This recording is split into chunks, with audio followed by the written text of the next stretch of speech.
worse than the last week? What's going on? I wonder if that one, I think the one yesterday, I think he just didn't see the curve. He was out on Hog's Back. Wasn't someone from the area, I don't believe.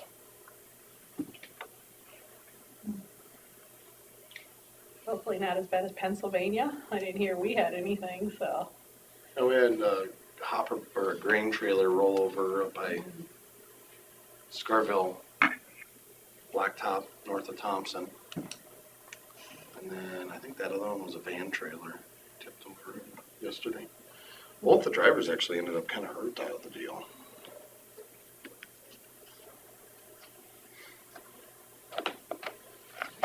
It's 9 o'clock.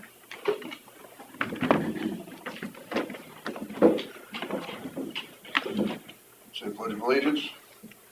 I Pledge allegiance to the flag of the United States of America and to the republic for which it stands, one nation under God, indivisible, with liberty and justice for all.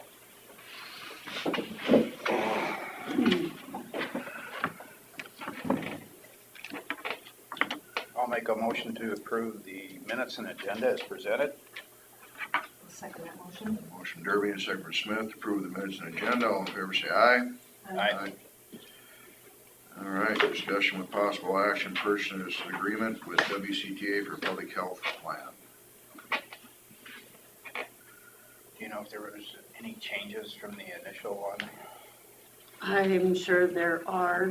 This is the latest one that Kelsey and Tim Casperson have finalized.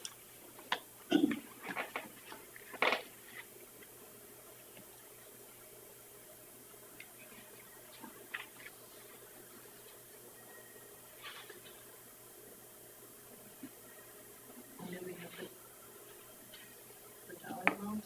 Where is that list? It's right Oh, on right there it front. is. I see it. Put that up front. There it is. Call it escrow.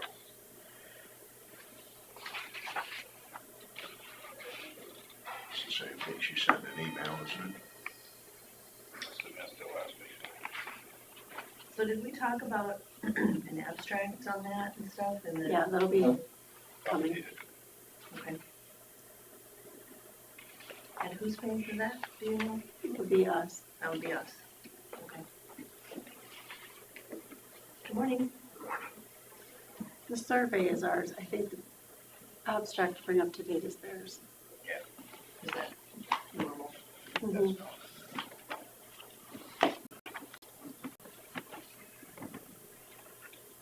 Well, I didn't see any. I'll make a motion to approve the purchase agreement with WCTA for the public health addition land. I'll second. Motion for Derby and second for Smith to approve the purchase agreement with WCTA for public health land. All in favor say aye. Aye. Okay, discussion with possible action, 2080 agreement with Winnebago County, Forest City, and Forest City Ambulance Service. Now, did you guys have a chance to look through and two So- other parties? I kind of read through it, and as me myself, I called Carla with a couple different clarification things that I thought were going to be The okay. red pages are Joe's, but I have not had time to talk to Kelsey about them because she has been at county auditor school. And so she basically asked if this could wait one more week. Well, for final, yeah. We can discuss it though. We can discuss it, but Pretty much the first major change was down, starting with the numbered parts. Number one, the purpose, I added staffing because I kind of felt like that's what we had kind of come around with more than the physical ambulance service itself. We were more interested in the staffing.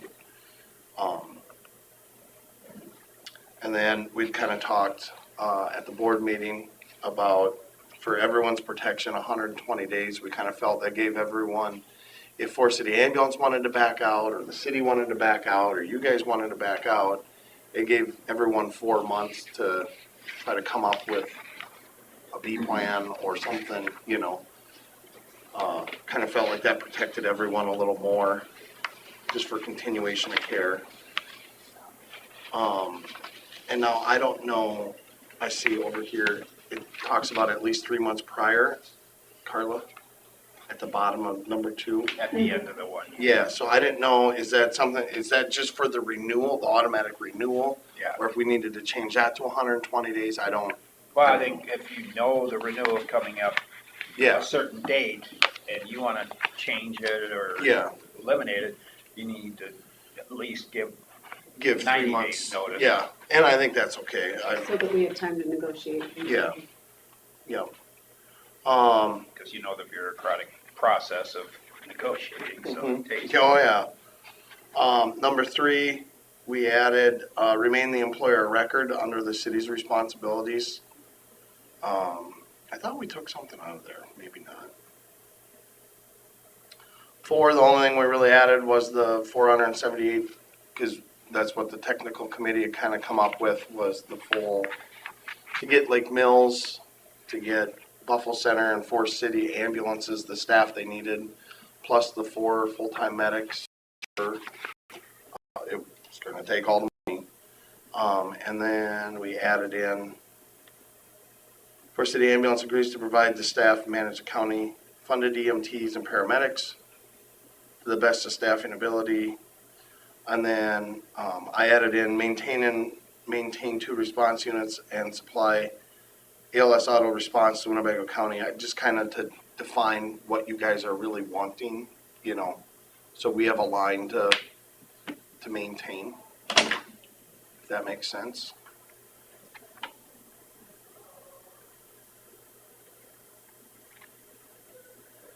And then Carla, on number 6, it talks about Forest City, Iowa, on behalf of Forest City, Iowa, and Mark Haugen, registered agent, on behalf of the Forest City Ambulance. He's not on the service anymore. We need to find a new person. Okay. So who would be the registered agent? I guess I don't really know what a registered agent is. Is it our president? Is it a special appointed position? Like, I don't really know. It'd be either somebody that's a paid administrator or a president, maybe, I think. Okay, so then that would be Thomas Gaither as the current president.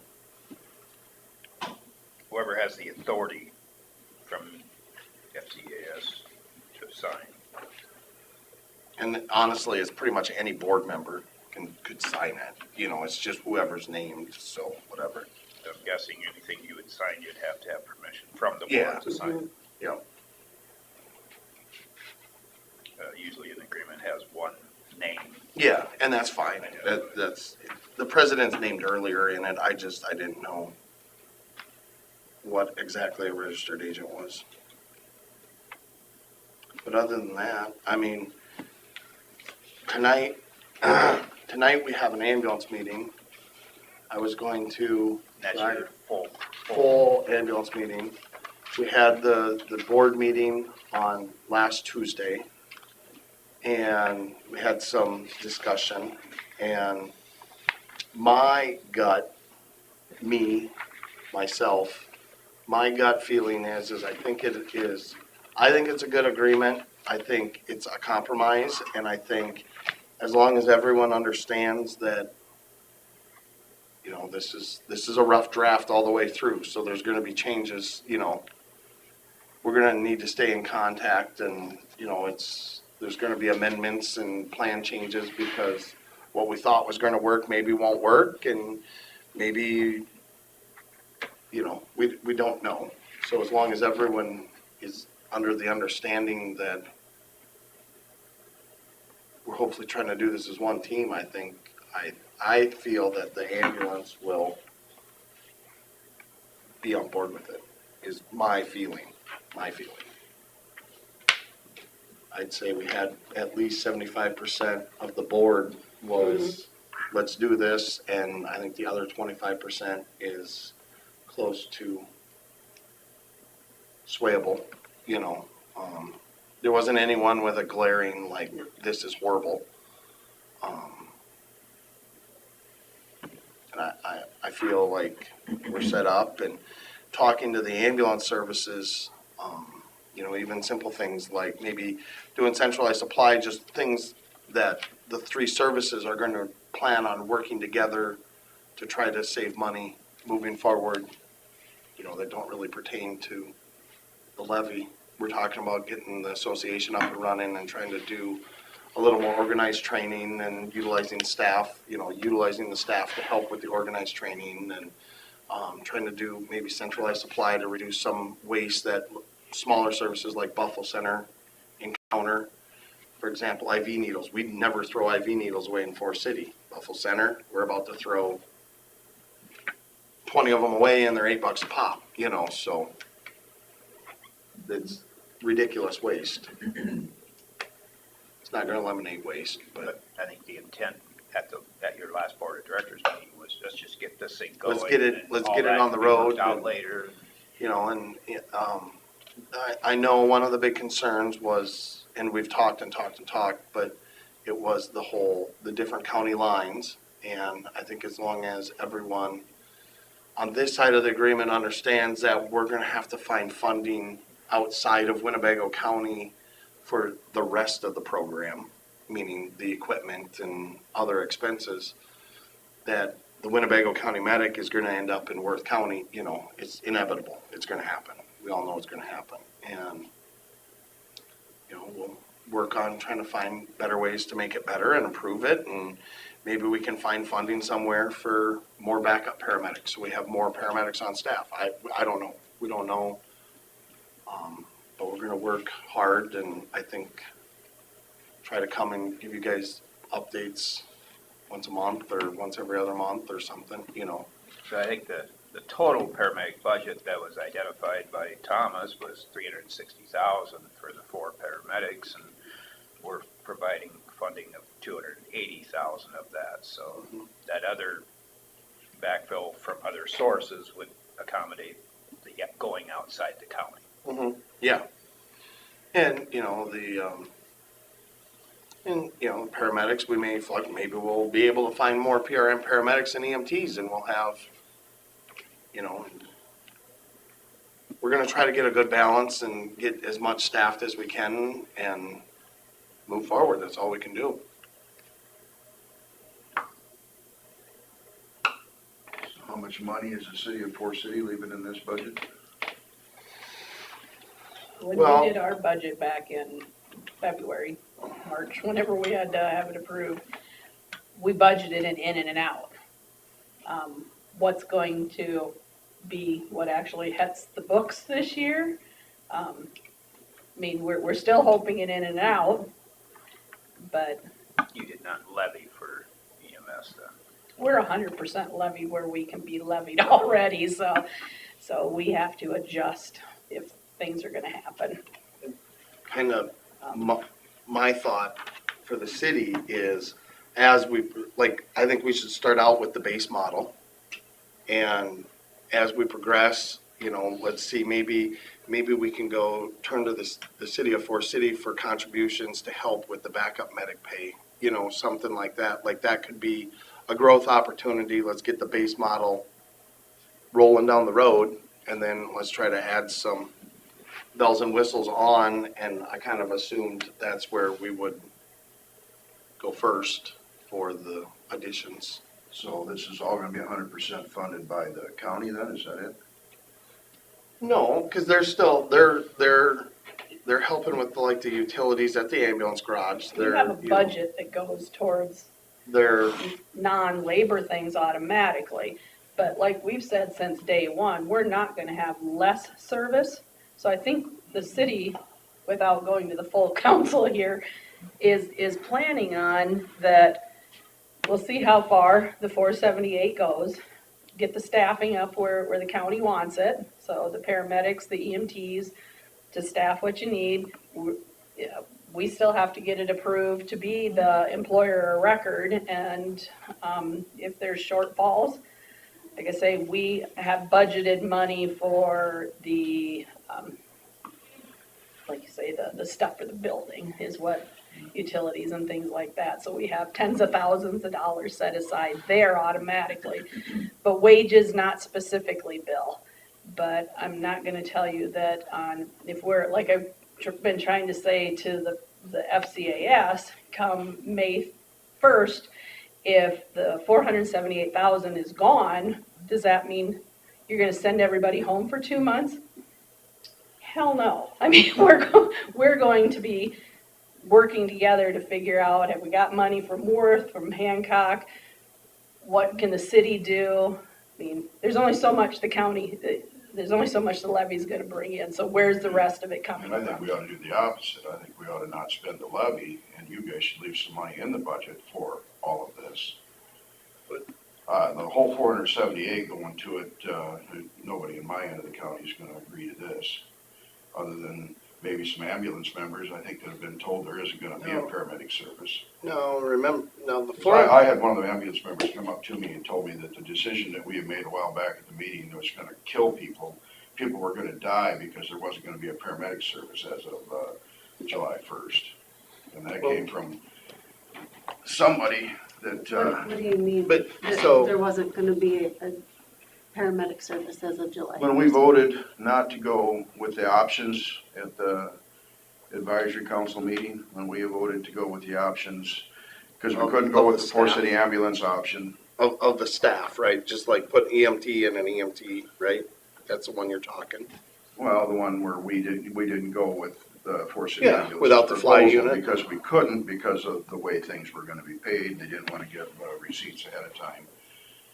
And I was told by a Buffalo Center ambulance member that they were told that there wasn't gonna be a paramedic service for the rest of the county if what we voted for went That's- through. That's the whole point of this agreement, is we've tried to compromise to get EMT staff in Lake Mills and Buffalo Center and Forest City, because all three services need the manpower, and continue with the free auto dispatched ALS, and Is there potentially, we're hoping, I mean, depending on how schedules look and how everything works, the biggest variable is gonna be the amount of time that there's one centralized in the county.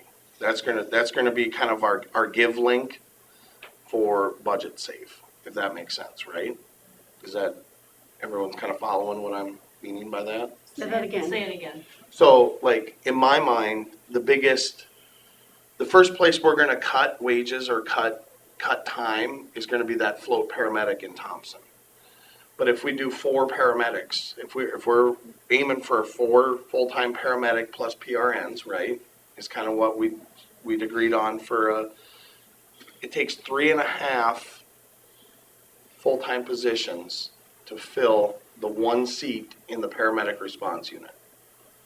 So that would give us a half-time, so 24 hours, where we have the potential of putting someone at the fire station or something in Thompson. Nothing big, nothing fancy. Let's not get crazy. Let's, back a vehicle into a warm bay that's already paid for and go sit upstairs and watch TV. We can build further into this. And if we have some extra money and we have the staffing for the volunteer side, we have the EMTs on the trucks or whatever we need, and we still have leftover money, then I would say let's put it towards a PRN to fill the seat in that fly car more regularly than not. Have you made any more headway on the determination on how many hours a paramedic can work in a week? We haven't, because that was another thing, I talked to Daisy. We'd also looked at possibly potentially having a 53-hour work week because of EMS. We don't know if we can go 53 hours without paying overtime. That's something we're gonna have to look into with the attorney. But that could be another give point for, Because that's being done in other states. yeah, it's being done. Cassuth County had talked a little bit about it. I don't know enough about it. It still was kind of a new thing for them, but we were gonna get with the employer attorney, right? Or whatever she is.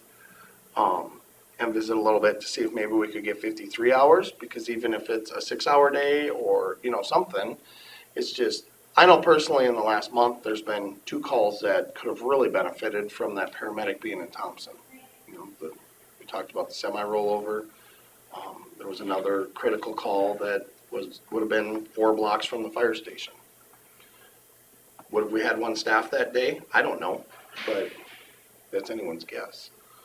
And as far as your contribution, one thing I want to point out is, remember, the city is still, they're, I believe, working on or planning on being our employer of record, which is also an expense that they're incurring for doing our payroll, because it does cost to do the payroll and keep our books and, yeah. Yeah, but all that doesn't add up to near as much as what. Well, I understand, but it's still, my feeling is it's still, Forest City is still, they're the only city that has been willing to step up to the plate to do the employer record. For Buffalo Center, Lake Mills, Ambulance and City of Thompson, I mean, no one's really been willing to step up to the plate and say, yes, we'll do it. So that's something that I would like to just verbally say that, thank you, Forest City, for doing that, because it is an expense to them. And we did explore the difference between Forest City and Winnebago County, and we felt like Forest City's benefits were more cost-effective versus the Winnebago County, so it could make the budget go farther for the services. I was gonna say, try to get a bigger bang for our buck for more hours, you know, because that's really what we're fighting is how many, you know, this is what we have for money, and we're gonna try to make it work as far as we can. And that's why we need to leave as much in this budget as possible. Or I've said from the beginning of this, since all the way last spring, Forest City has always been willing to pay for the luxury of having the paramedics, and they're not gonna go with any less service. And if the rest of the county is paying for it, they're gonna want more service. But I've always said that Forest City should leave some money in their budget, and the rest of the city should also. But you guys are the only ones that currently have it in your budget. And some of your money should be left in this budget, and then we'll use the levy money to backfill it if needed. And maybe to fulfill where you're going with this, we just start adding up all these numbers and get them in front of you of what we are putting on the table. So that you can see that, Yes, because I don't think you understand that. I mean, really we're don't think you talking do. tens of thousands of dollars We're here. talking hundreds of thousands here. And You want the city to come up with $100,000 of this? Is that what you're saying? Well, they already are. What do you guys put in the paramedic budget now? Well, we gotta remember there is some of the levy money is coming from Forest City proper, you know, 75,000 of it. well, and That's what we've been given in the past, is 75,000. No, I mean, from the levy, from the property tax itself. The citizens are, you know, paying some of the bill. They've been paying more in the past. Mm-hmm. Which was one of the big sell points when we went out to the town halls, was that the county paramedic and all of the help was gonna be more spread throughout the county instead of hotspot in Forest City, and try to improve the county's care. I would like to Because- improve the whole county's care without Forest City losing a darn thing. But honestly, Forest City is losing something, and their level of care is going lower, because with this program, it's an auto dispatch system. And that's where Forest City needs to leave some of their money in this budget so we can take care of everybody. I guess the care Forest City's losing is that the paramedic is gonna be going on more calls initially out the gate.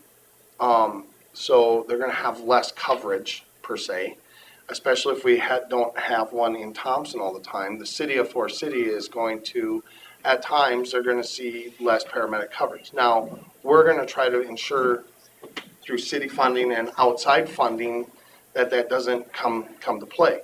There's gonna be days where there's 2 ALS calls going on in Forest City at the same time, but there's also gonna be days where there's 2 ALS calls going on in Lake Mills and Buffalo Center, or the paramedic's gonna be tied up outside of Forest City. And we're just, as a whole, as a global whole, instead of Forest City, Buffalo Center, we're trying to make it better for the entire county, not just one area. Does that make And sense? you're talking giving the rest of the county a part-time paramedic, is that it? We're talking, in EMS and EMT. no, we're talking about giving the rest of the county an auto dispatch paramedic right out the gate. Is there gonna be any money left out of this to go to the ambulance services so they can pay their volunteers more while they're on a call? So when the technical committee met, we discussed it, and the technical committee, we're leaving the big question mark of the income tax portion of the levy available to go into the trust fund and try to squirrel cage some of that. Now, along with this, you have to remember the free paramedic, we're hoping to raise Buffalo Center and Lake Mills's ALS response, billable transports, which in turn will improve their income. So we're trying to help improve the ambulance services income on top of it by having that free paramedic. So to the answer of your question, if that's how Buffalo Center so decides to spend the extra potential $10,000 to $20,000 a year that an auto dispatch paramedic and free paramedic intercepts would generate for Buffalo Center, then that's what Buffalo Center decides to do. If Buffalo Center decides to buy a new stretcher with it, then that's their decision. But that's leaving the self-identity for the ambulance services up to Buffalo Center's board, up to Lake Mills Ambulance's board. You know, it's because that's generated revenue going into their checking So account. beyond the revenue. The actual being tax gained, money. They're also have availability through the EMT pool. Yeah, and they're still gonna have the staffing. They're gonna have the EMT pool. Currently, Forest City employs, Forest City hired a full-time employee. We had kind of a rare opportunity. We had an advanced EMT looking for work, had moved to the area. So we hired him prior to a lot of this going down, and we've been employing him now for 2 months. We plan on him being part of the pool, so that's advanced care. He's an advanced EMT, not a paramedic.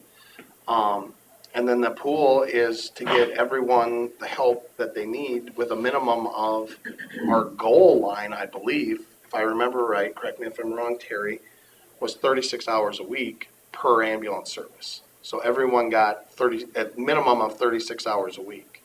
Now, if they didn't need that, my recommendation would be that they're centralized with a fly car in Thompson. Even if it's an EMT, it still gets you that initial help in that Thompson proper area out the gate.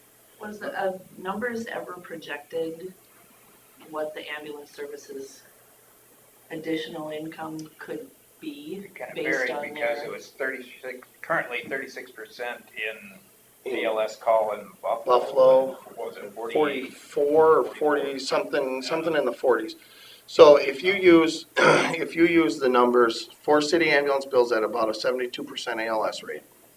Buffalo Center last year, last 12 was 36%, Lake Mills was 44. So, and using the number of $250 a call, increased billable for ALS, because current today, if I go get on board with Lake Mills, Forest City Ambulance sends them a $150 bill.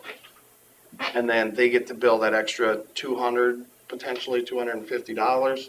Now, if they collect it, that's another thing, you know, is it depending on insurance, it could be less.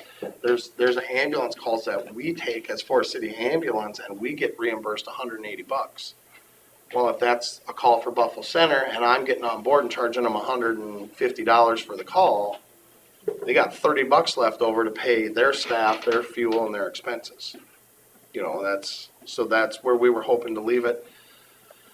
And then by alleviating some of the expense to Forest City, I want to say we were in that 100 to 150 projected range of generated revenue for the 3 ambulance services throughout the county.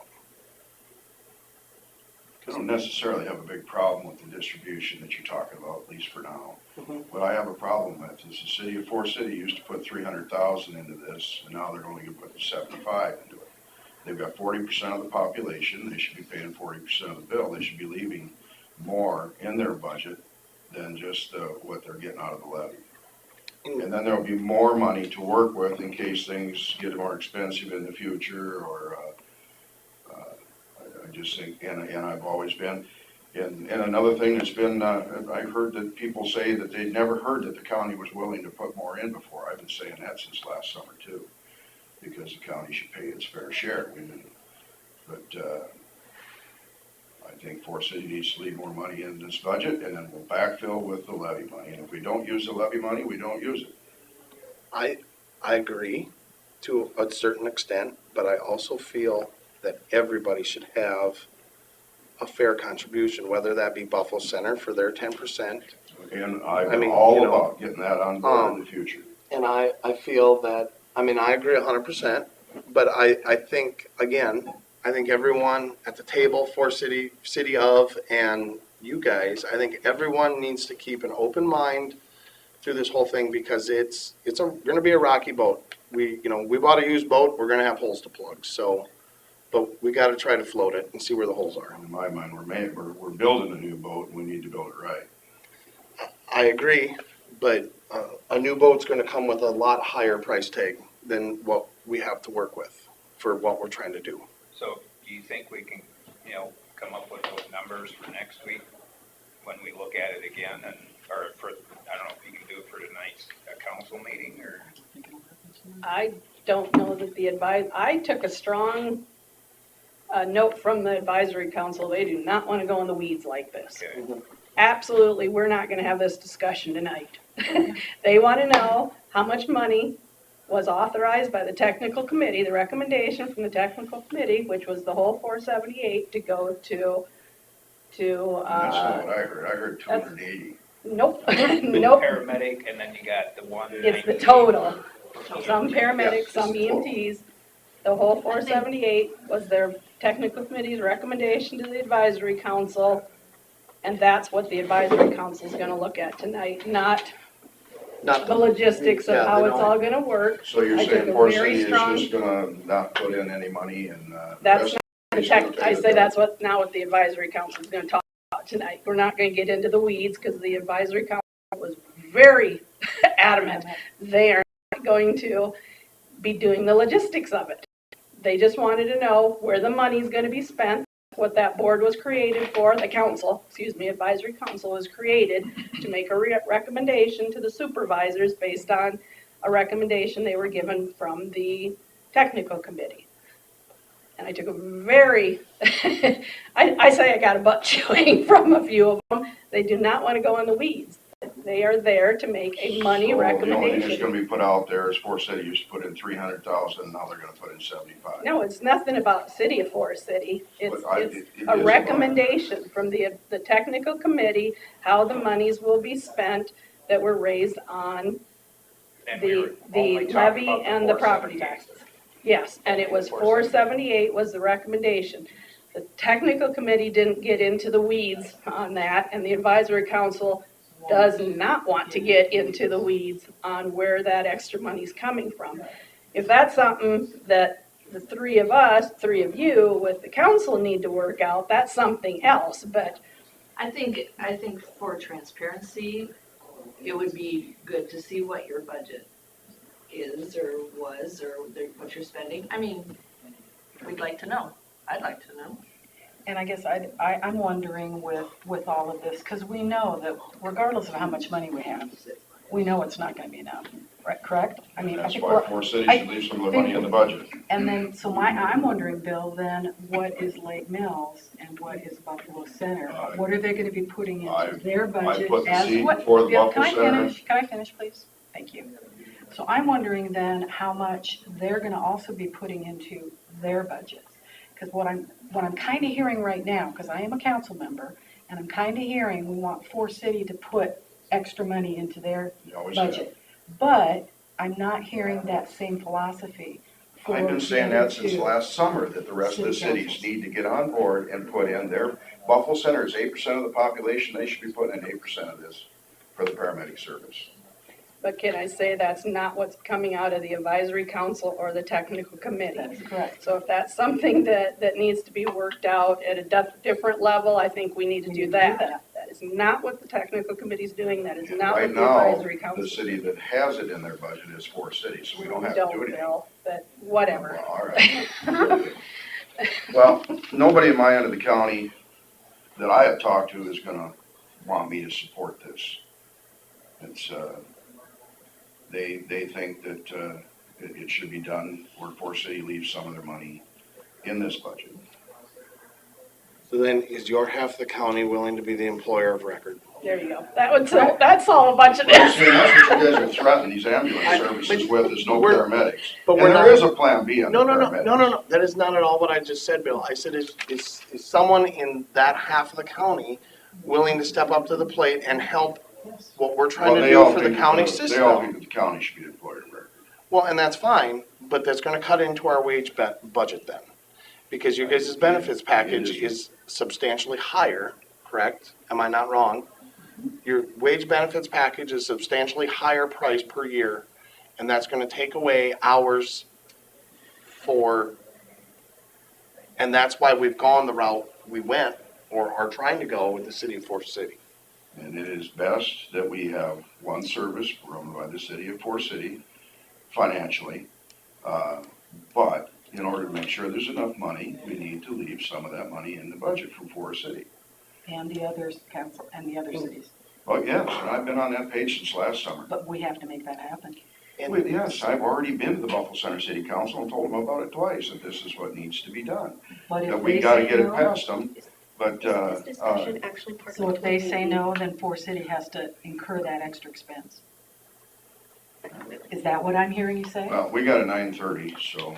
And I think we're kind of at the end of the discussion, we just gotta move forward to the advisory council tonight. We have to probably move forward to discussion next week. I think would be good. Pending on the outcome tonight, probably. When you go service somebody in Worth County, how many paramedics are left in Winnebago County? We're not sure with this new plan. We're hoping that there will be enough money to have. So, before you walked in, we talked about there's more to the pie than just the human, just the paramedic. We've taken that out of the county budget, and we're gonna try to find the funding for the equipment and the vehicles and everything else from the outside. So you may have a Winnebago County paramedic in a Worth County vehicle with a Hancock County heart monitor going to the interstate. Because we don't have, there's just not enough money because we're going to try to raise the amount of staff. So the end around discussion here, when we brought this levy before the people, was to increase the personnel. Mhm. Based on the answer that I just got from you, you're telling us there will not be a paramedic available because they will be servicing another county. I'm saying I'm not gonna tell you 100% of the time there's gonna be a paramedic available. Like, we don't know. But we're going to, part of the plan was hiring EMTs ALS provider. to go, to staff the Lake Mills ambulance, to staff the Buffalo Center ambulance, to staff the Forest City ambulance. So the possibility exists after raising all this Yes. money, doing all this thing in the city with their situation, you guys with your situation, we still may not have a paramedic in the county. There's always been that potential, because I can't promise you. But the probability of a high percentage of Yeah. the time, there's somebody available. Yeah, I would But if go, the people are paying for that paramedic to be in this county, and that paramedic is not in the county, but that's the reason why they wanted the funding in the first place, then what? well, there's more to the pie than just the human. Like, there's the equipment aspect, and there's just not the budget. The money isn't there. We're trying to employ more people than we have a budget for. And like I said earlier,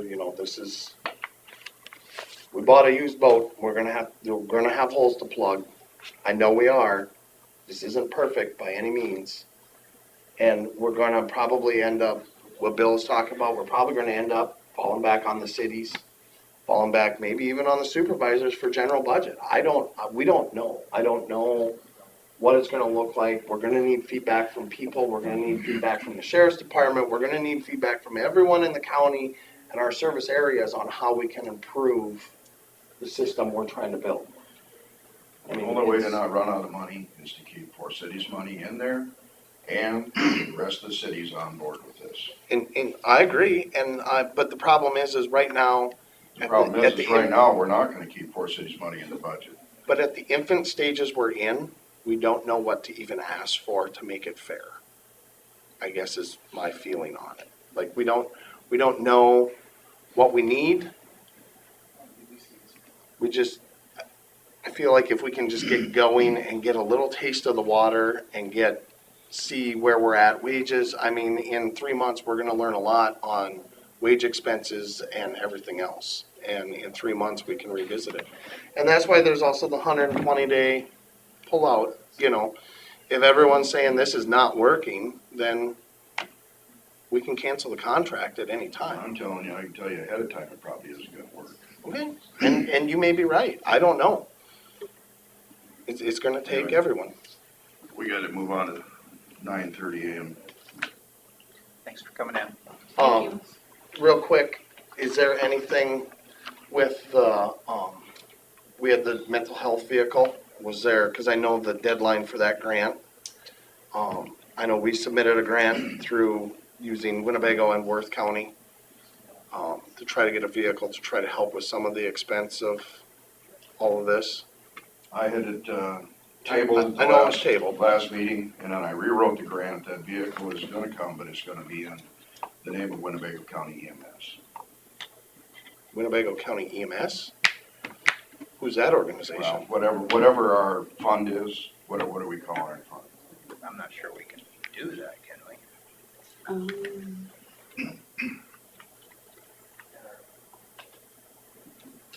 Well, I mean, that's where it'll be until it ends up where it needs to be. Okay. All they're gonna do is they're gonna give us a check to put in our EMS, Trust fund. Okay. and then we will buy the vehicle. Then we have a year to buy the vehicle. Okay. So then at that point, some of the equipment that Forest City had pre-bought for the vehicle to put on order to get it here on a more timely fashion, are we able to submit proof and reimbursement out of that then? Because that was all included, was your grant that you wrote for the 70,000? Or what did you write it for? The 70,000. 70,000, okay. The rest of the equipment is above and beyond with the vehicle. So the 70,000 is probably just basically for the vehicle. The vehicle I got quoted for was 32,000. It's identical to what you put in. Okay. So then, part of that was also like So it'd be Lucas and equipment and that kind of thing. So So money's there for that. you just are gonna need receipts or something for like the Lucas for reimbursement or Possibly. possibly? Depends on what we end up. Well, this is kind of a big It part depends on where for, we end up with all this. well, this is kind of a big part for the general meeting tonight. I know there's a lot of questions because, like I said, initially, the grant that I wrote was including Winnebago and Worth County because it's both are in the mental health region, correct? And the vehicle is going to both counties. This vehicle is, I mean, it could go to that Worth County, but Worth County, Well, it could also go to Cassuth County they too. should have applied for a vehicle themselves. They probably would have gotten one. But it'll be too late after this month. Yeah, I told AJ at the last mental health meeting that because there was counties to the east or west that were getting vehicles, and then I brought up, well, if we're giving them to them, then every county should get one. That's because we have a whole bunch of money that's gonna be confiscated by the state because they've lowered our fund balances again, and so we either spend. so do I got time to write a grant through Worth County then? What's that? Do I got time for the mental health board to write a grant through Worth County? Probably not. When does it gotta be submitted by? When's your meeting? Next week. Next week? What's the date? Isn't there a meeting today? I saw it on the board. I got P4C today. I'll just give her a call. All All right, thanks, guys. All right, thanks.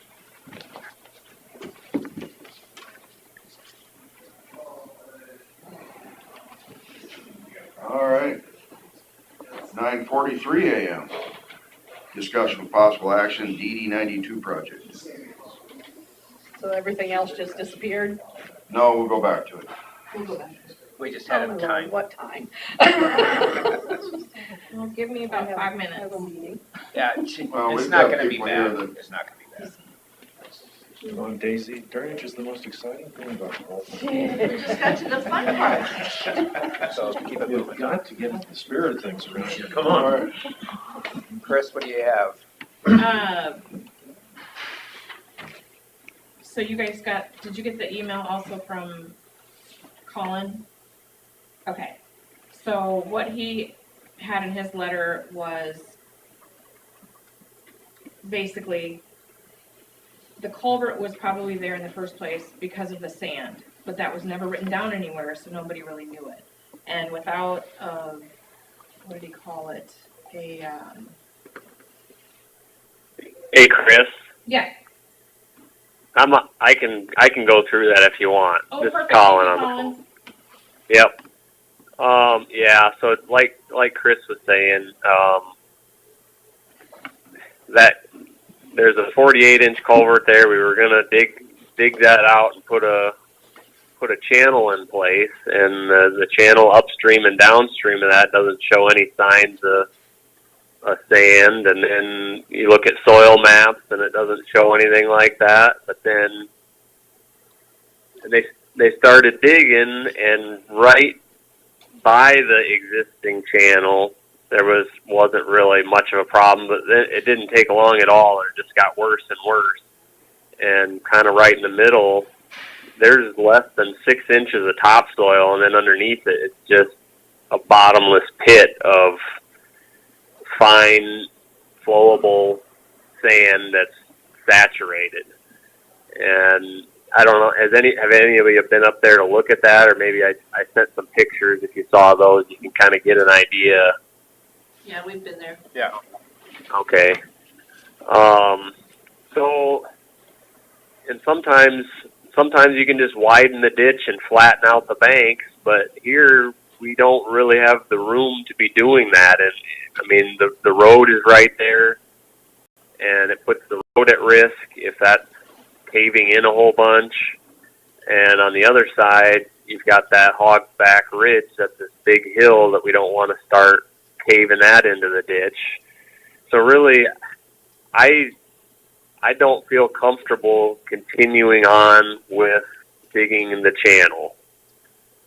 You know, I think if we were going to do a channel, we'd have to do some major bank armoring, to have any hope of it holding up. But the problem is just digging it initially before you even get the bank armor on, it just falls apart as you're digging it.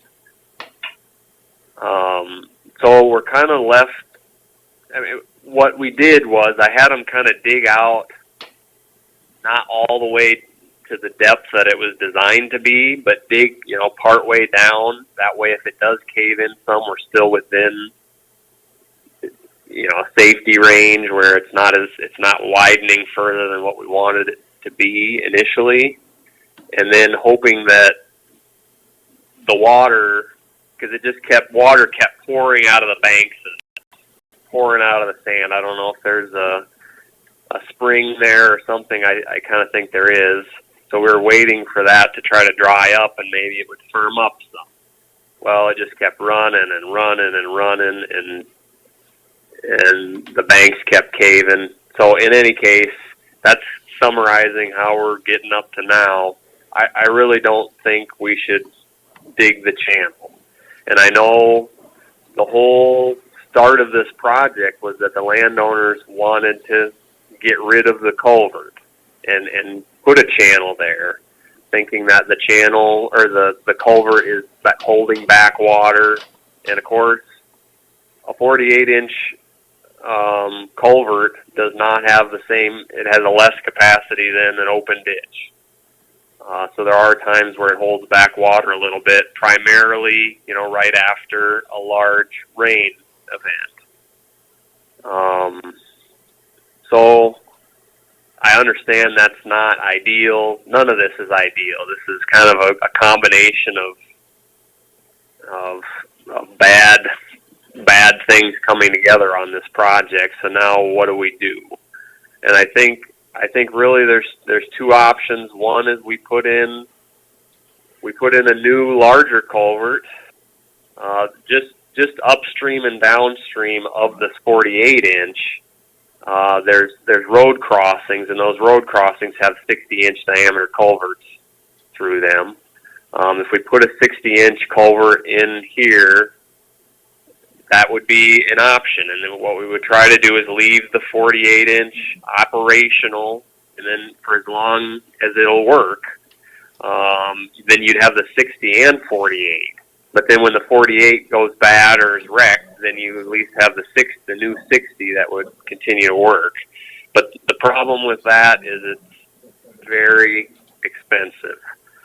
To put in the 60-inch diameter culvert, I got a couple quotes for pipe prices, and it's a lot of dollars per foot. I think Larson, their quote for installed was over $300 a foot. So you're looking at over $200,000 in construction costs. And the whole project would be at least double what we were looking at with the channel initially, assuming that the channel was gonna, everything was gonna go smooth, which we all anticipated it would until we started digging and found all this sand. The other option is to just abandon the project, and you just push they haven't monkeyed with the 48-inch, the existing culvert. You'd push all the sand back in the hole and try to clean it up and leave it alone for the time being.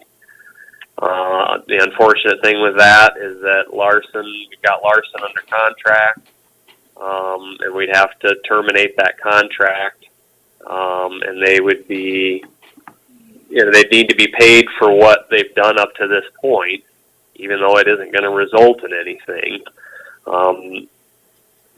And then the engineering fees that have been incurred as well. So if you abandon the project, I'm estimating that the total project cost when it was all said and done would be $20,000 to $25,000.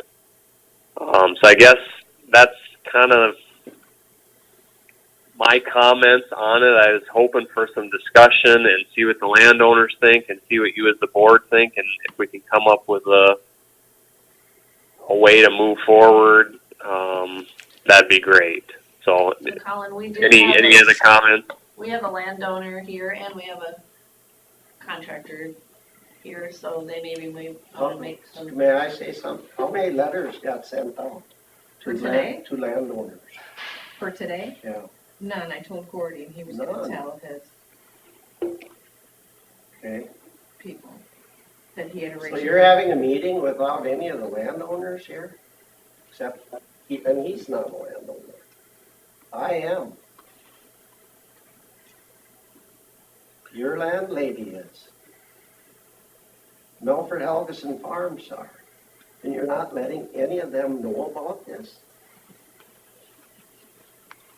Well, I don't think I'm ready to action on this. I just wanted to hear what some of the options could be.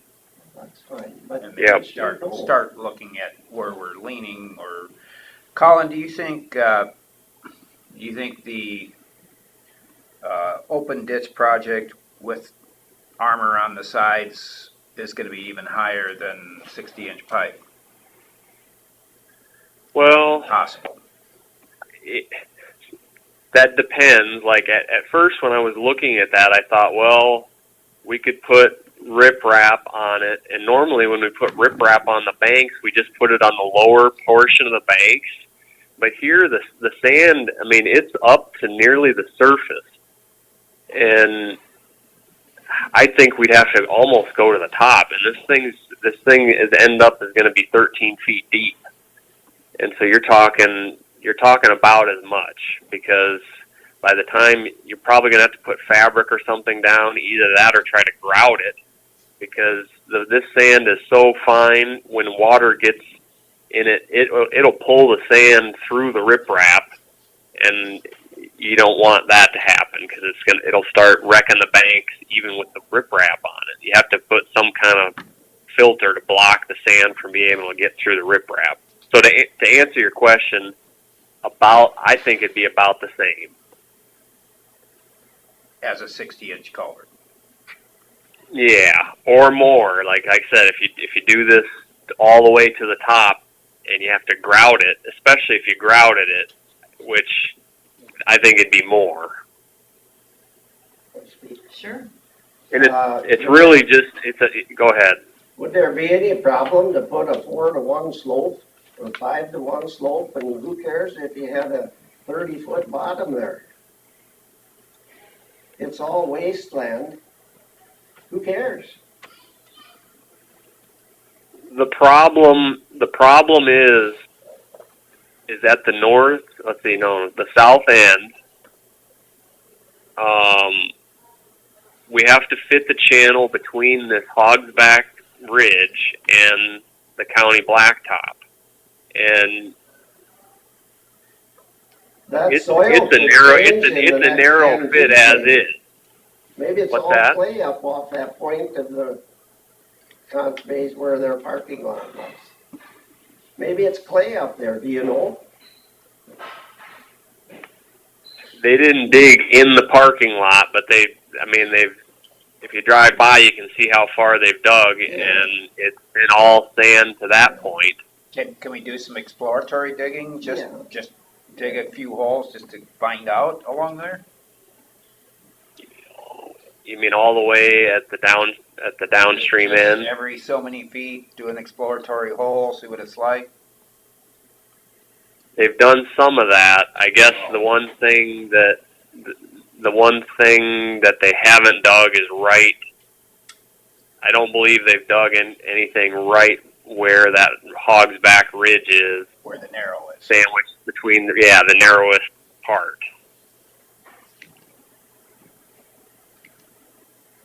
But I think right now all they have is a bulldozer there. They'd have to get a backhoe in there so they could. They'd have to get a backhoe or something back in there. Oh, there's one out there now. There was last night. So there was Okay. a backhoe out there last night, so. Okay. Well, then that shouldn't be. Yeah, I can talk with them, and I don't think that'd be a problem to see. So you're talking about you dig it. If the material is good in that spot, you dig it narrow, and then where the sand is, you just expand it to the east, move it over to the east so that you can make a really wide channel that has flat banks.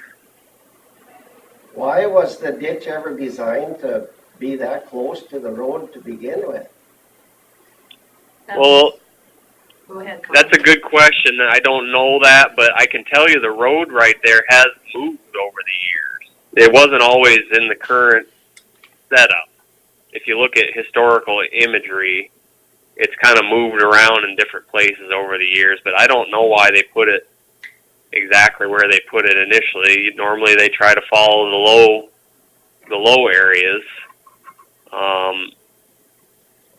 I don't know the answer to that. What does the contractor think about it? Does he want to bail on it, or is it the engineer?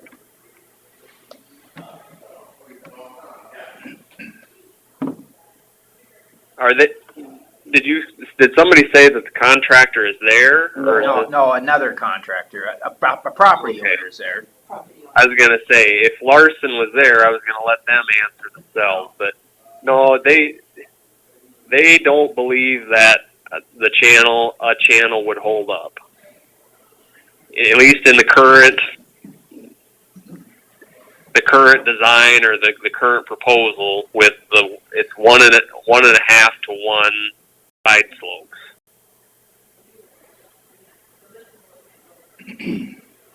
Is that what the ditch is engineered at, a 1.5 to 1 slope?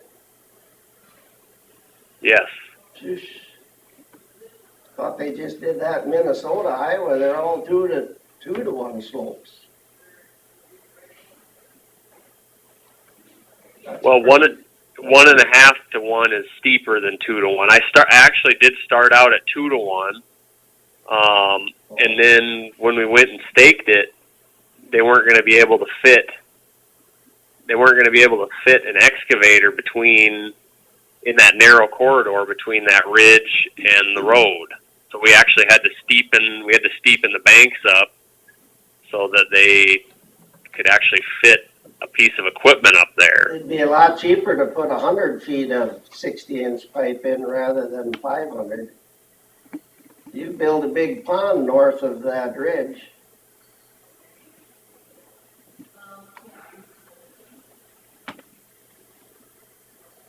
Gordy, I- what do you think? You were the petitioner. Well, I would weren't you? like to see them dig and look a little more, but in the future, I would think that if you're doing a project like this and a ditch comes up to a tile, that maybe you should do some boring to see what's underneath and why they did this back in the day.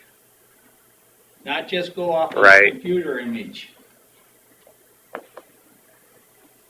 Right. Yeah, hindsight is 20/20 for sure. Well, there's And always a it's not reason why something, people do things, so, if you got an open ditch coming up and then goes to a tile, I would think you would wanna investigate a little bit before you go on with it. Yeah, but there wasn't any Yeah. information out there about the sandiness of it. No, I know that, but you got an open ditch coming to a culvert. There's a reason they put culvert in for 440 some feet, 500 feet. There's a reason. So that would tell me that we should maybe bore it to see if there's a problem down there. It would've been nice if they'd have wrote it down, that it was Well, sandy soil. there's a lot of things I like, if I would've wrote down too, and you too, Bill, and you don't, so.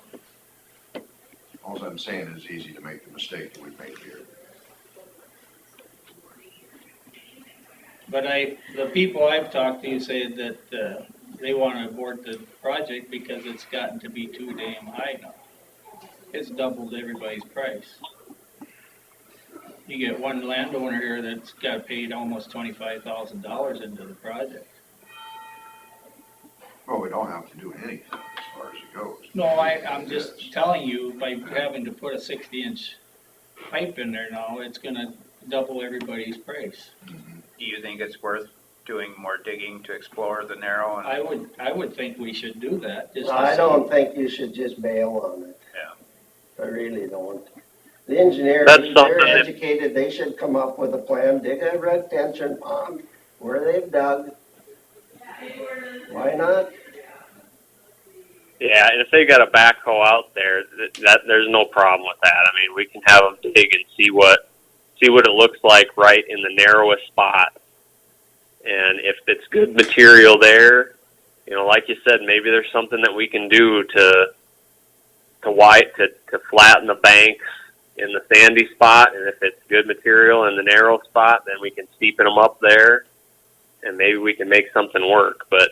And if they got a backhoe there, that's not going to be difficult at all for them to get somebody up there and check that out. The open ditch that is there, does there show any sand in that area?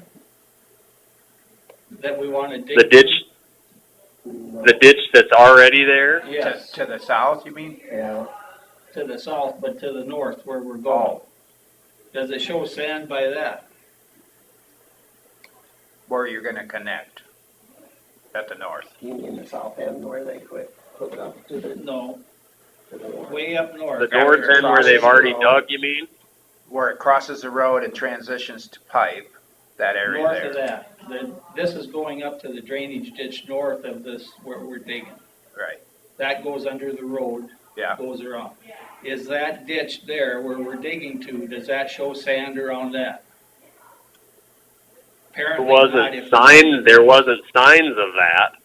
I mean, when they started digging, there was a little bit, in there, but it wasn't bad, but they didn't have to go very far to the south when they were digging, and it got worse and worse, and pretty soon it was just all sand. But they started on the south end of the project. No, No, no, they started on the north. they started on the north end. Yeah, north of the ditch, of the road. North of the gravel road. On the east, Yeah. I'm on the talking east side of ditch the it goes road. to, where these 48-inch tiles go to, they dump into the ditch that goes under the blacktop. The new culvert under the back. Yeah. Yeah. Is there sand showing up there? Well, they That's went what- maybe 75 feet before they got into anything. Yeah. The very far north end of the project is where the drainage ditch that it's going to drain into. That's what I'm talking about, not the south end where they started. Does that show that there's any sand there? Not that we saw, no. They went on the north side of the gravel road. They started at the south end. They didn't start up at the dredge ditch. Yeah, they did. They did? Yeah, they did.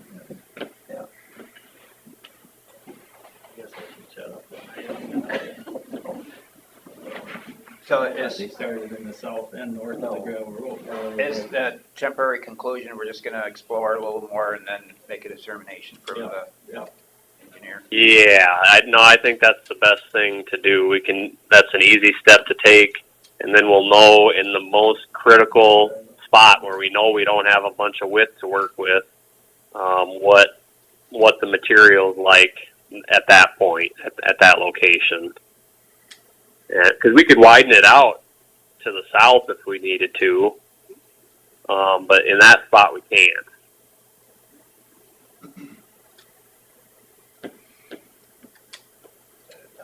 So I'll talk with Larson and we'll get that taken care of, and then I'll follow up then, and we'll see where we go from here. And before we would have any action, we would contact landowners. I would hope so.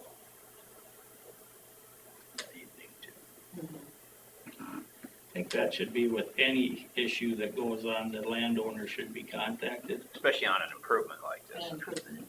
And they are, Chris. And I never did understand why this got to end up being an improvement.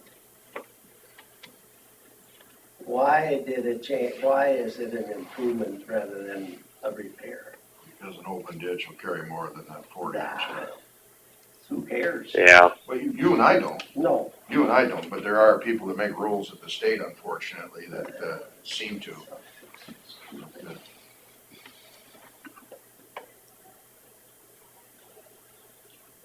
Well, we're just gonna go ahead and do some exploratory digging, and then we'll revisit this again next week, if they get it done.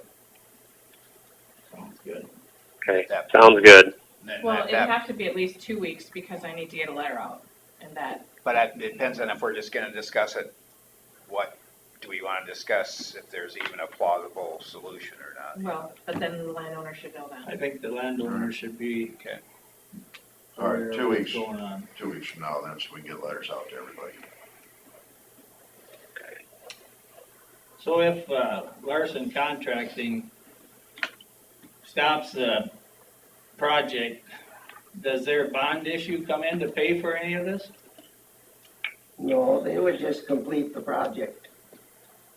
To turn it over to the bonding company. You mean, would they have an issue with their bonding company? No. Is that what you're asking? If you can't make Larson Contracting to fulfill this project and they wanna just walk away from it, it'll get turned over to the bonding company. No, what would happen is the bond that we have with them is for if they basically break the terms of the contract and we can use that bond. The bond is guaranteeing their work and their performance, and that they're paying their workers, and that they're paying for their materials. And so if they don't do any of those things, that's where you call the bond on them. But if we terminate the contract for reasons not involving anything that they did, then we don't call the bond on them. Actually, it's the reverse. Potentially, I mean, they paid money to get the bond for the project. Potentially, there would be some reimbursement for the cost of that.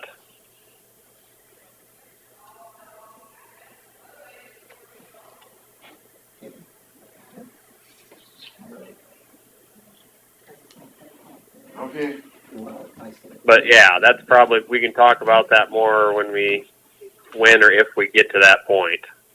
Right now, we'll do a little bit more exploratory excavation, see what we find, and go from there.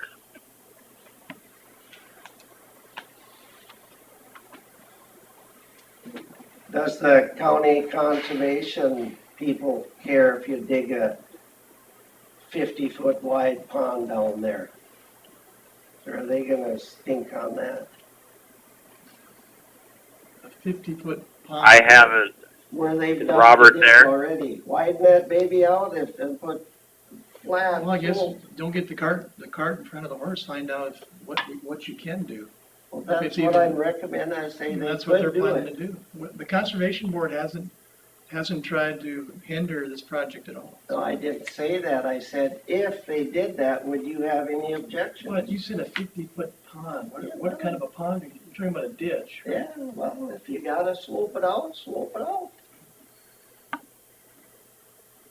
he's talking about making like a retention pond for the added water. So, and you did say it in a relatively negative way. You should have just asked. I mean, you said, are they gonna make a stink No, about it? I I think he said- took that just a little bit. No, I said, what would No, I they didn't know say? what he referred to as a pond, so I thought that was a drainage ditch, but.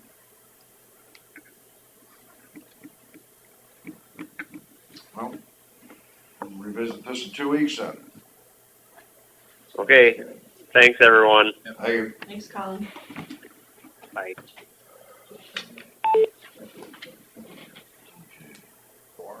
I don't have anything for drainage either. all right, Did you guys have anything? no, Okay, thank you. all right.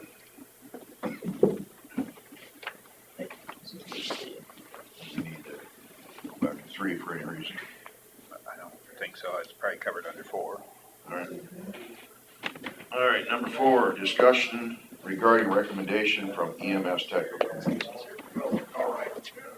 So I probably put this on last week just for the purpose of explaining what the technical committee came up with, and that was the $280,000 from the 478 would go towards paramedics, and the $198,000 would go towards a pool of EMT, EMTAs, things like that to help the county-wide EMS system.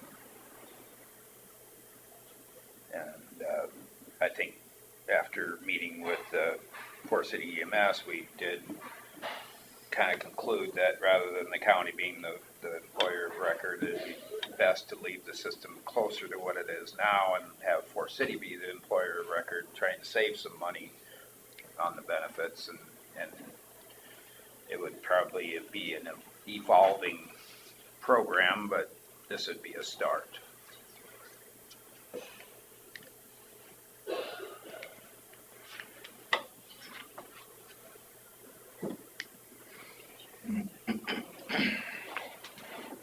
And the Fort City EMS board had pretty in-depth discussion about it and did move forward to recommend to their full EMS meeting to move forward with it, depending on what the details of the agreement were.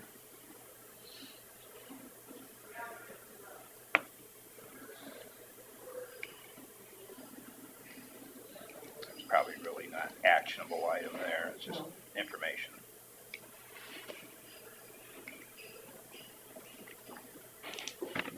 Okay, then we'll move on. Anything else on that? We'll move on to discussion with possible action, employer of record for EMS. That's some of the same information, I guess. Yeah, I was gonna say, you should be addressed it already in a sense. they felt more comfortable to, to continue with the system they're already in. And, Financially.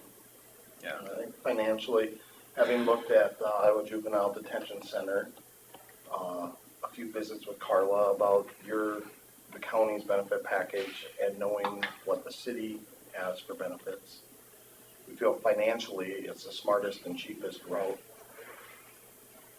Try to convince the council to continue on a countywide employer of record. And I think it made it easier for Carla with record keeping and everything, right?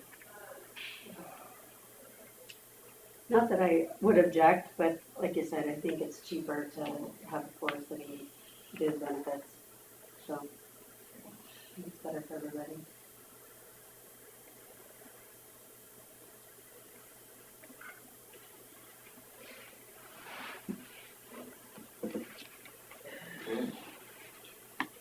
We'll move on to number 6, discussion regarding mental health vehicle. We've already discussed that. Yeah, I guess personally, knowing that we have a meeting tonight, and I know this is gonna come up in the meeting, because that's part of running the paramedic program is the expense of the equipment and the vehicle. I guess we were kind of curious as to what the plan is exactly, because we know the grant had gotten tabled. I got an email, and I've been in touch with, I can't remember what the CEO's name is. Melissa. I've been in touch with her a couple times. I guess we were just kind of wondering what direction it sounds, I have a question at this point. So say we do what Bill had filled out, and it's under Winnebago County, and you convince Worth County to have an application, then we could possibly have 2 vehicles for the 2 counties. Is that possible, do you think? I think it's too late for Worth County to get. so then. Because they've got their, and AJ's part of the, what's what they call it, the grant committee or whatever, and they met to approve this already at the beginning of the month. And, so I don't know if there's And time. why would they let us use it when they could use it for their fire, their new ambulance service that they're putting together? I would assume that's what Worth County would do Yeah. with it. If they got one, that they would use it for their own Or why they wouldn't use it for their own over there. service. So I guess with the way that I worded the grant that we submitted, it does talk about Worth County in there, because, we respond to 4 townships in their territory. Could there be a potential with you on the board that both of them get funded? So we could end up with 2 response units if we're wanting to do the Thompson Medic and wanting to do all of that? I mean, it's possible you could still get one through. I just said the timeline is just, Well, I mean, this application that I submitted back in January, I think I submitted it January 2nd of '23 after a supervisor's meeting.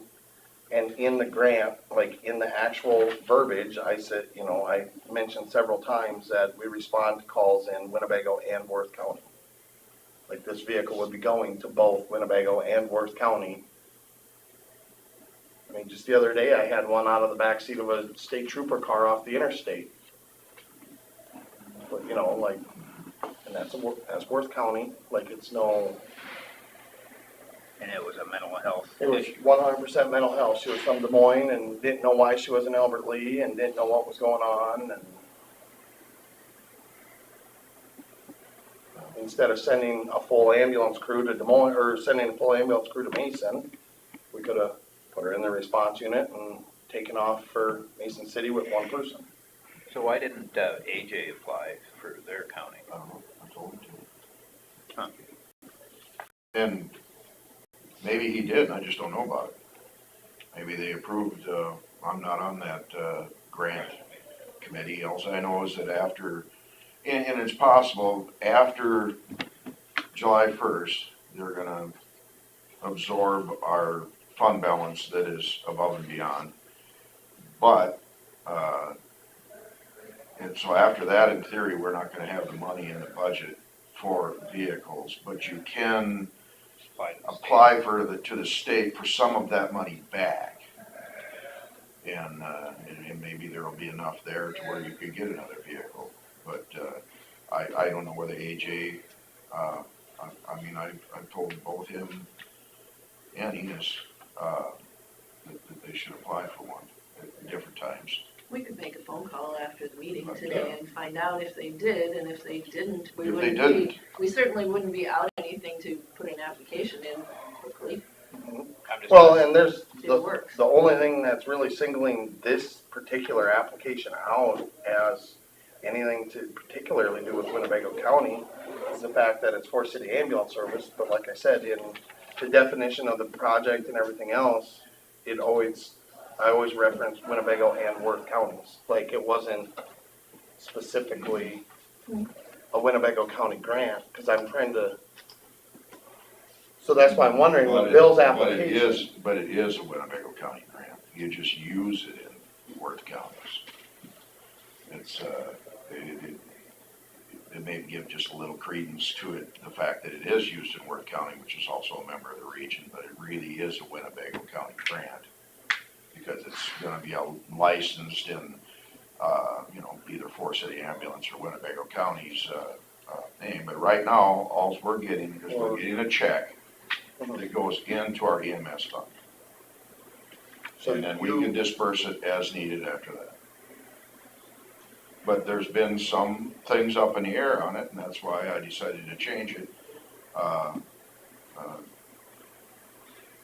Because we didn't know what direction we were going. And we still, for sure, don't.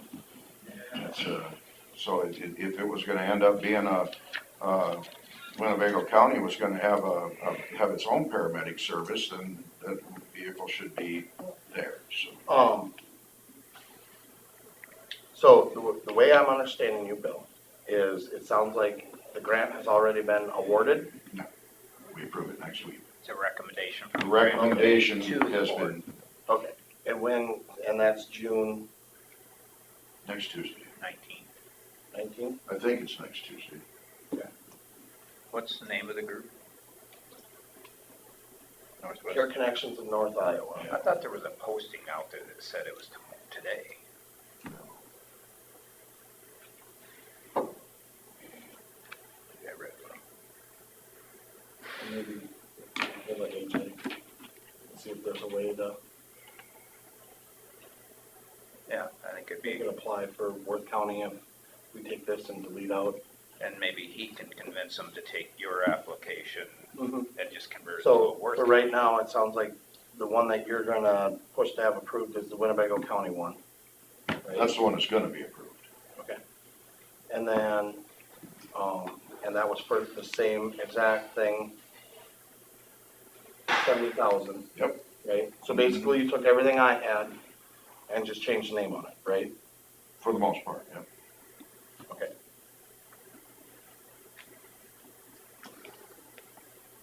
So I think it's worth talking to AJ and see if you can Yeah, I make a plea to their board and see if that can be converted to Worth County.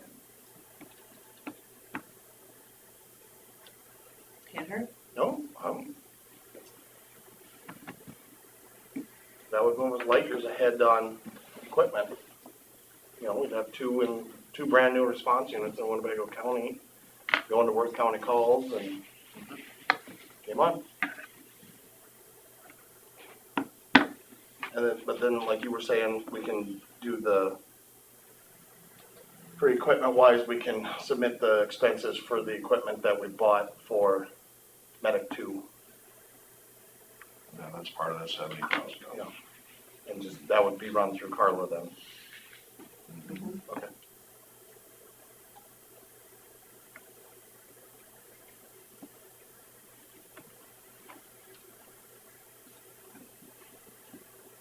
contact AJ?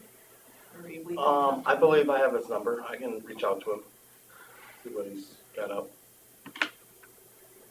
And probably I'll try to best reach if out you to and he Melissa can and- talk. Yeah, I'll try to reach out to Melissa and make sure we can, see if we can still slide one in or not, or I don't know. So, My guess is not. I would guess probably not, but I don't know your approval process, so. Well, it's gotta go through they do, a special request like that once every quarter. Mhm. And, we would have to make some special exceptions in order to rush one through. And whether there's, I don't know how, I can't remember how much money we're gonna have to revert of the fund balance. I know we've tried to minimize that by doing things like what we've done here with that vehicle. No, the worst they can say is no. I was gonna say, worst they can say is no. And there's always the possibility that after the fact, after 1st of July, apply to the state. And maybe AJ's already made that. Yeah. I mean, they just didn't tell me about it yet. I won't see it until I see the agenda, and then I'll know that it's on there, I guess. I'll make a phone call right now and find out. I got your number. As long as you answer. Alright. Do you have anything else on that? I don't think so. Get most of your questions answered. Tonight will be the telltale. So I think we're planning on going to the advisory council meeting to answer questions if needed. And then the way I understand it is whatever the advisory council recommends and you guys would act on. And your next, like it would be presented to you guys, right? We just wanna make sure I had it all dotted, and I'll try to get an answer out of the general meeting tonight from Forest City. And I'm sure there's gonna be a few corrections here and there, but that's all minor stuff. Alright, Thanks, Joe, for all your work on that. thanks. I see the light getting brighter, I think. And, nothing worth doing is easy, Nope, right? so, we'll make her. That calendar date is turning over in a few weeks. Here we go. Thank you. Did you need anything more easy? I'm sorry, I'm in my next meeting already. No, you're fine. Thanks, both of you. Thank you.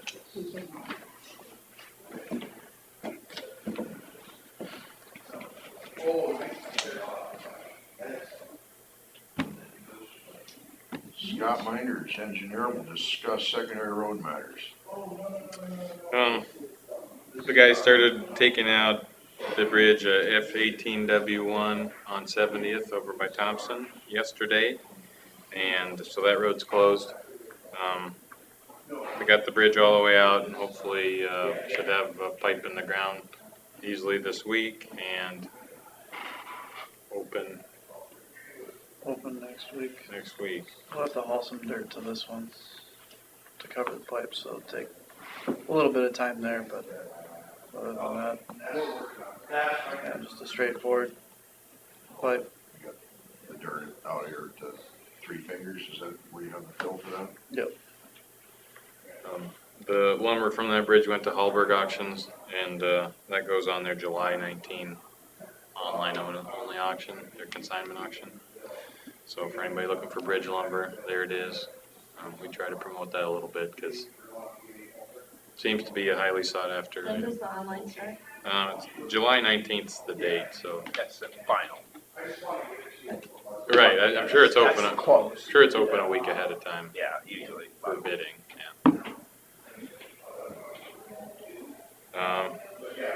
Make a bridge. I like the bridge lumber timbers, I think it's cool. I like it that they're old. Yeah. It's amazing what Chris can do. Mm-hmm. Yeah. Some of them looked really good, and some of them just don't. Well, it depends on some lumber just has soft spots in it that's gonna go no matter what. I mean, it's just- Right. And this one was pretty decent. We had one side dump load of the junk that just can't save out of it, so Yeah. it's pretty good. So what do you do with the junk? Goes to waste management, They'll bury that? yeah. Try to save every little piece we can, even if it doesn't. People will buy short stuff. This is more like the splintered out, it just can't save it all. No. But, for the most part, it was a pretty good bridge, not a very big one, but. Another thing we're gonna be looking at over the next few months, and maybe we ought to make kind of a tentative decision sooner, is the sale of our plow truck that will get swapped out with our new truck. So we've approved the purchase of the truck and the snow equipment. That truck is in now. And the snow equipment, they're trying to get geared up for us to get it outfit over the next, I don't know, by October, something like that.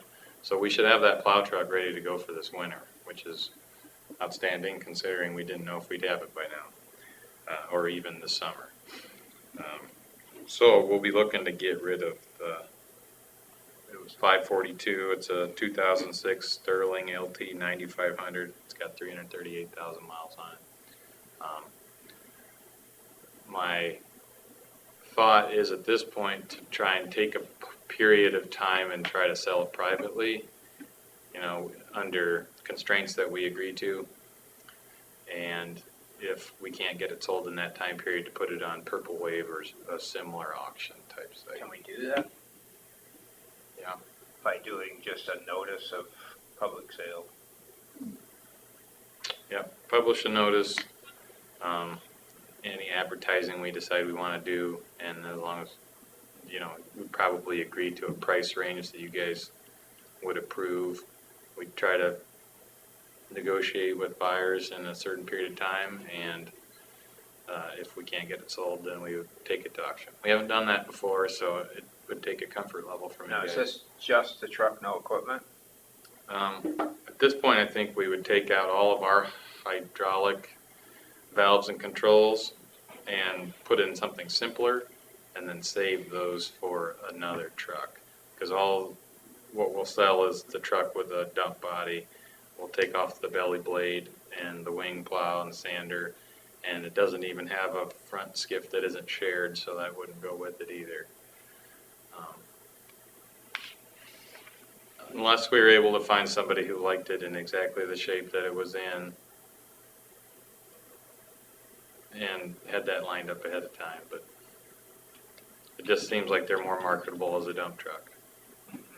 And the nice part about switching to a dump truck is our armrest is all electronic for the wing and the skiff and plow, and we put that in the next new truck. It's like a $12,000 option that we do save that goes into the next one. That's why it's easier to switch it back over to just a dump truck with just picking the body or picking the box up. Yeah, I mean, that's the premium we'd need on a plow truck versus a dump truck, and the market for plow trucks versus dump trucks is much smaller. Sure. Governments and that's about it. Everybody wants a Parking dump lots truck. maybe. Everybody wants a dump truck. Right. Yeah, I want one. Me Yeah, too. everybody wants one. So, I can't afford one. Yeah, well, there's the problem. yeah, so if you guys are kind of comfortable with that, we'll do a little bit more research on pricing and come up with kind of what we think it's worth, and then we can talk about that in more detail. So how do you get by with it without doing a bid?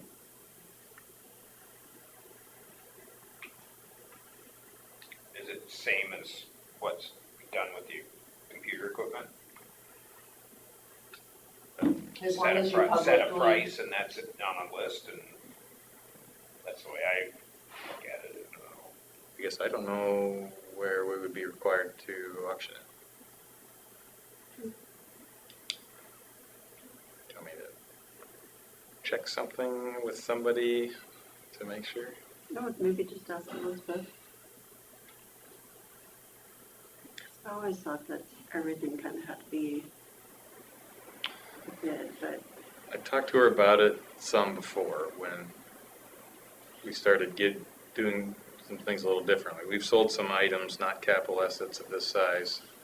I think the biggest thing was like, if I was interested in that dump truck, it would have to go to bid. Okay. But if it's Right. If there's not a in, conflict of interest somewhere. Pretty much, yeah. So like we don't Or if I sell, wanted the dump truck. yeah, then we'd have to put it we on don't auction. sell privately to our own guys, you know? Does everybody have to be,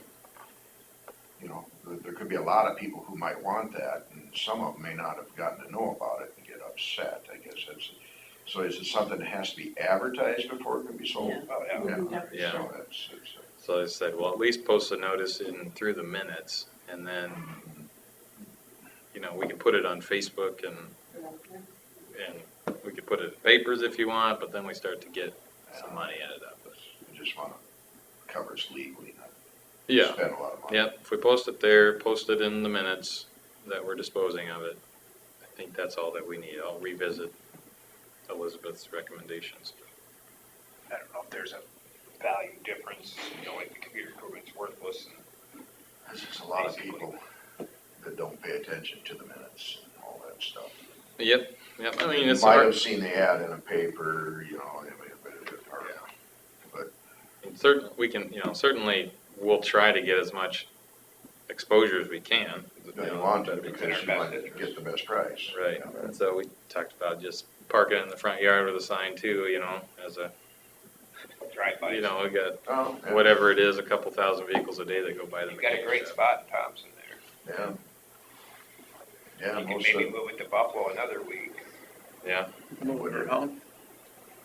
most of the people that would be interested in that probably going through Thompson at one time or another, back and forth, going to get gravel and stuff, they'd have an opportunity A to lot see of it. trucks go through Thompson.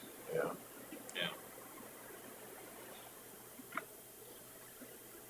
We can also probably utilize our vendors that bid on our digging for drainage, send it out to that mailing list and things like That's a good that. idea. Yeah. Chris has all that. They'll all be I'm in the not- auctions, so. I'm not too worried of, just want to make sure you cover the people that might be interested in the county somehow, which if it was sitting in Thompson, almost everybody that owns a truck is gonna go to Thompson, maybe several times a week, yeah.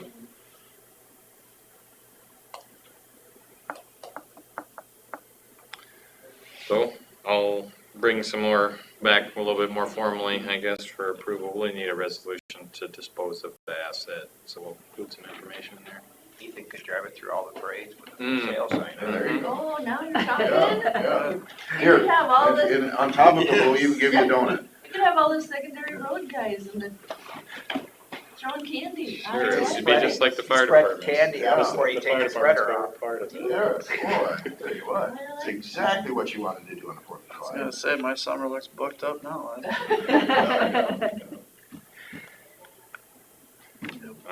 Other than that, that's all I have. Got anything to add? I had a phone call, about the gravel road, I don't think it's posted or anything, straight west of the landfill. The gravel road, it just goes straight west of the landfill, hog houses all over out there and stuff. That, all they said was, go drive it, so I did. And there's a few bad ruts, I'm sure, from some of the hot house. I didn't think it was as terrible as they insinuated, but you might want to look at it. Sure. Yeah. It wasn't about, it was just road condition, it wasn't about the garbage or anything on that? No, Okay. road condition. Probably they were on it when it was wet or something. I don't You can think see that where it things was, even somebody get wet. took a too wide too close to the edge and there's some giant ruts there, but I mean, it's certainly passable, Sure. But that's not that particular road is not a Level B? level B. No. I mean, they're all around it, but Yeah. not that one. Probably easily rectified. Yeah, it is. Other than that, I guess we got that R50 bridge, or pipe replaced last week and got it back opened up, so Yeah. Looks good. thank you. Yeah, the patch right's nice. It didn't take you very long. It seemed like it was closed for such a short time. Yeah, most of it was waiting for the patch, because that's hard to coordinate. Not most of it, 3 days. Yeah, but we were ready Tuesday. But I did have a couple of phone calls about the dust control. At one time, we had the not Rice Lake people, but the people on that north, Rice Lake Road, Yeah, by the- talking about dust control. Mm-hmm. Did we just table that, or what did we do on coming up with any dollar signs for that? Did I send you an estimate? I can't The remember. only thing I remember is what you was off the cuff. Yeah, you were just kind of talking, and now they're not in the area probably again, right? Almost seems like you did They're set touching up. Sometimes they come back to touch up.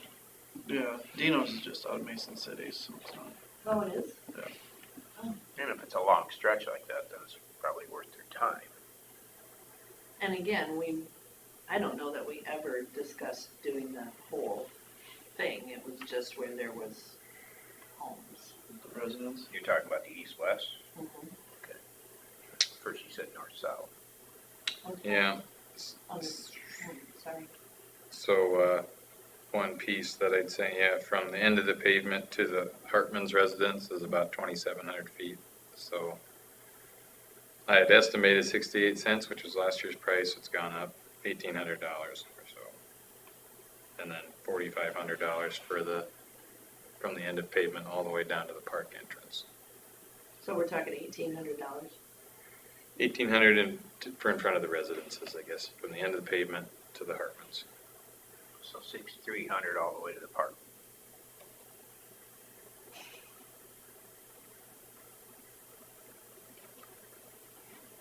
I think it's like 74 cents a foot. No, 4,500 is the total amount. It includes the prior number. Oh, it does.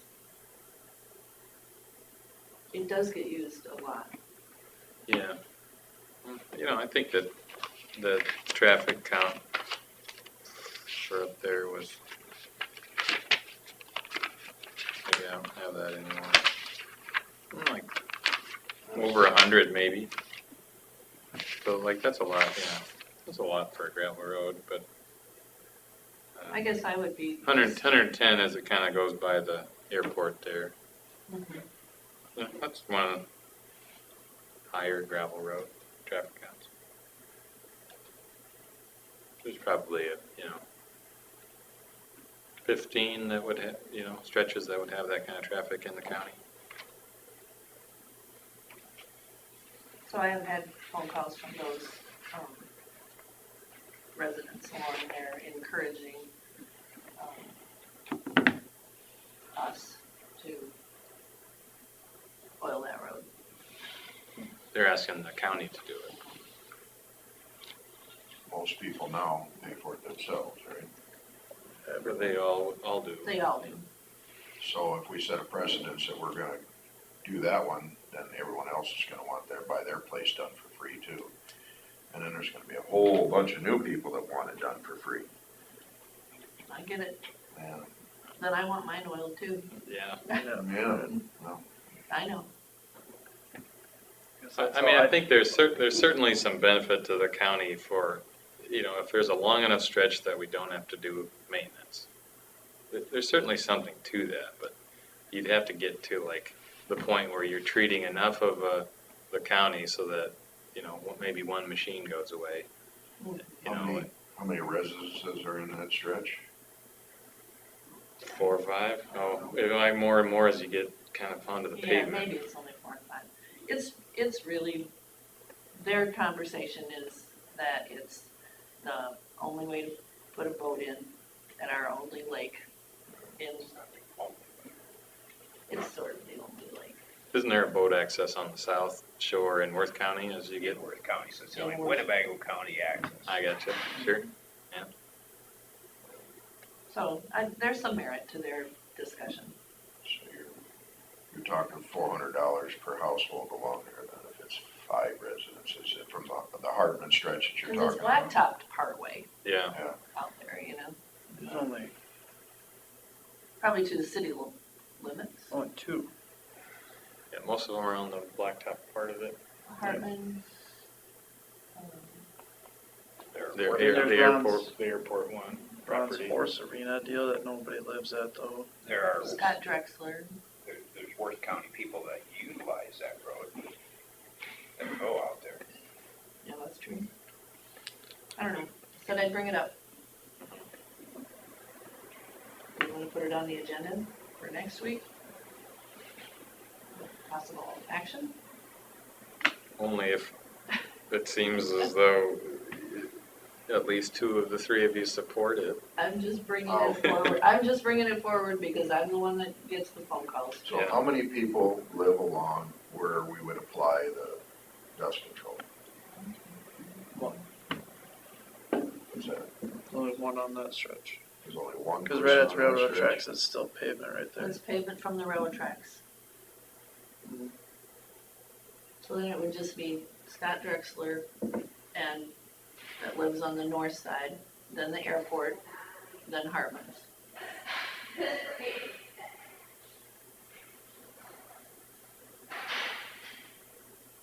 And then nobody after that.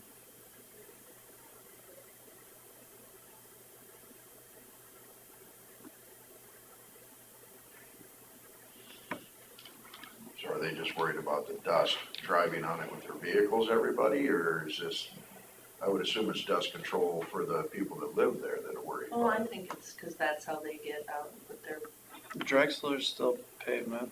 is it? Yep. Okay. And there's Hartman Right at the end there. and So the group of people that were in here that day were recreationists that That don't like driving That- on and some of dusty them gravel roads. that don't live, a number of them don't live in that space. They go They're that just, that's how they get access. there.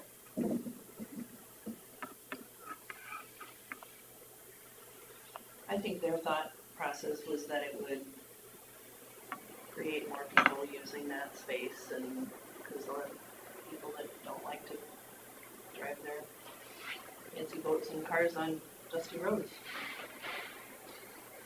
but I don't think just dust control in front of a residence is gonna bring more people out No, there. it would have to be the whole way if it's gonna be for Right. that. There's a lot of people that don't like to drive their $200,000 semi-rigs down dusty gravel road to get to hospices either. So where do we quit if once we started? Right. Yeah. But dust control doesn't really work as well on a high traffic road like that. I mean, what's the traffic count on Osmus? Oh, about similar. Is it? I mean, just according to the Depends records. on when you put the thing out. Yeah, I mean, according to the records, they're Yeah. similar, but If you put it up But in the spring or the fall, the traffic is gonna be yeah. way more than what that. Probably 10 times as many tons go on that road as there is on that other. If I remember right, it was the date of the thing, the traffic counter being put on there was like in January or something like that. It was an off month for the fertilizer world. Yeah, I don't know. Usually when the DOT comes and does the traffic counts, it's summer long and they move around from county to county, so All I remember is it was an off month for the fertilizer world. but that's I would think it'd be effective under high traffic too, you know, we treat our quarry roads too, and it works pretty good. Well, it's still gonna be better than nothing. Into Lewis, when we treat that, Oh, yeah, that was just more for the campground. but it works well. Yeah, I mean, like 150th, you can see there from going by Dad Stretch. I mean, that's a pretty high traffic road, and it's actually cut down on the rumble strips at the intersection too. I mean, it's benefited. So the campground does theirs? No, we used to do out at Lewis's pit, Um, because during the summer when we're hauling, it would cause dust to go. So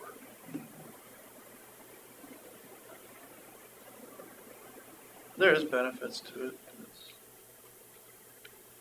It is cheaper than blacktop. by far. But you're exactly right. The other day I was in Cerro Gordo County and came upon a newly oiled, and I turned around. there was no way I was gonna drive on that. And the good news is that oil washes off. Does it? Yeah, it's not like tar. It's a little too fresh for me to get going. But maybe it's, what do they make it out of? Tree It's sap. not apple juice anymore? No, it's like tree sap, I think. Some kind of tree sap, if I remember right, because it's There's a environmentally friendly stuff There's a too. mix of tree sap and something else, I think. Yeah. Okay, anything else for secondary roads? And we will move on to number 10, consider for approval liquor license for Vinci Pub. Well, it looks like as long as we have a road to get there.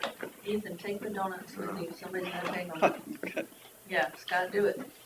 Down to the, Take it with you. Well, The temptation away from the the, table down there. Thanks, guys.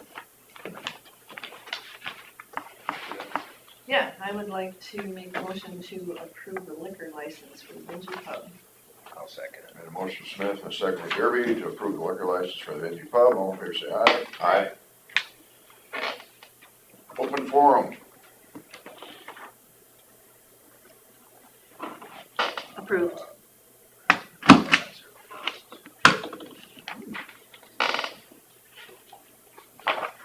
Annual reports. We spent some real money on these, huh? 99 times. Mm-hmm. I suppose executive board.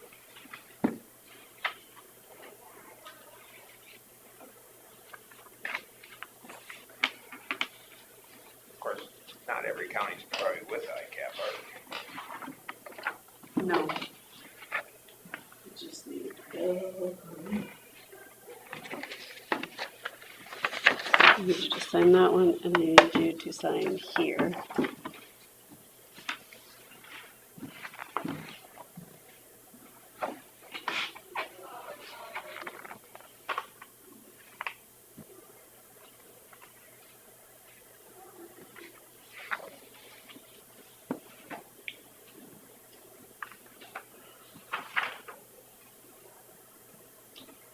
Well, there's nothing else.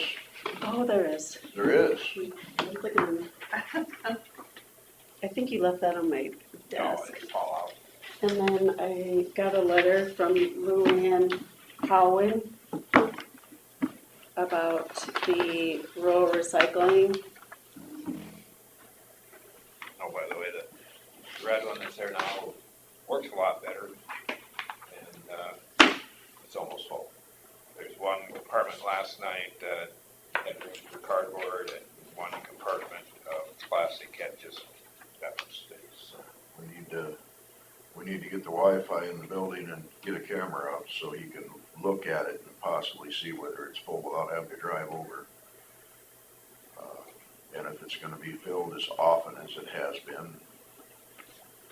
It'll be a learning curve. I mean, it is just the first month, so it's gonna take a, And, yeah, and I think, what's I'm that? trying to see when June 7th is. Oh, June's covered up. I tried to look at it over here. I keep trying to tape that thing down and it, We need some we better need tape. even different calendar maybe. Or 2 points of hope. So the 7th was on Wednesday. Yeah, that's the day you took it, wasn't it, at 11:30? Yep. So, yeah. And until we get a judge of what the flow is gonna be, the tonnage or whatever, and how often it has to be picked up, it's not gonna be perfect. I'm guessing it's ready today, so. All right, well, So, And I did notice in the cardboard section, there were people that don't flatten things out all the time. Oh, So that's sure. part of the problem there, that's annoying. but it seems like the plastic fills up as faster than the cardboards. so, are any, this is maybe a really stupid question. Are any rural recycling clients, commercial clients that are bringing cardboard to that? Well, they shouldn't be. Right, that's, well, some people do have as many as 4 recycling dumpsters. yes. Yes, he does. And I've talked to a couple of them, one that has 3, and they haven't been picked up yet. And I says, well, and she was worried about it, and I says, unless they come send you a bill or something, it just looks like they're yours. Yeah, I've noticed a lot of them still laying along the road. They are, and then Yeah. people, they've blown around, so then they hook them behind a tree, Yeah. thinking they'll show up and pick them up. Well, and if they call me, I can let Jay know to pick them up and he'll send somebody out. But they have to give me a call or they have to email me and let me know their address and I will. My guess is that it ain't worth their effort to go out and pick them up hardly, otherwise they'd have got them all. I'm not getting in the middle of it. That's between them and the customers. If I told them if they send you a bill for them, just to send them right A back bill where. for storage. Yeah, and just tell them, well, you come and get them then. We're here. But, So, do we have those, that contact person? Jay, you said, I thought it was Jason. He goes by Bull. Oh, he does? Yeah. Oh, so if somebody asks us, we can just send him his contact, that's what I'm gonna do. I suppose they could post it on Marketplace and say, this was abandoned in our place Yeah. for sale cheap. For sale. See if they catch that. Well, when people call me and ask, I just send their address to Jason and Nice, that's good. And hopefully if they pick it up, they pick it up. If they don't, they'll sit there for 6 months. Yep. All right. he's been, as far as I know, he's been quick to take care of it when I send him an address or phone number of a client, Oh, good. customer or whatever, so. Well, and he's probably getting some new clients for trash out of it, because I had a lot of people ask. Well, and they did get some people who still keep the rural recycling through them. Yes, oh yeah. Only in certain select areas like Rice Lake and probably Pilot Knob, that's about it. Okay. yeah, there was a lot of people who didn't even get the offer. I did get the offer. I didn't even, they didn't want me. I like the new system.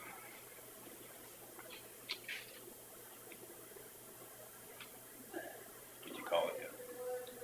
You guys aren't populated enough to get the offer. Yeah, no, that would We don't have basically be enough. it. They're already in the area for whatever reason. I don't even know if anybody in Rake got the offer. I would think it would be worth their effort to pick Rake up yet. Or anything on the highway would have been easy, you know. But, all right, we stand adjourned. Okey doke.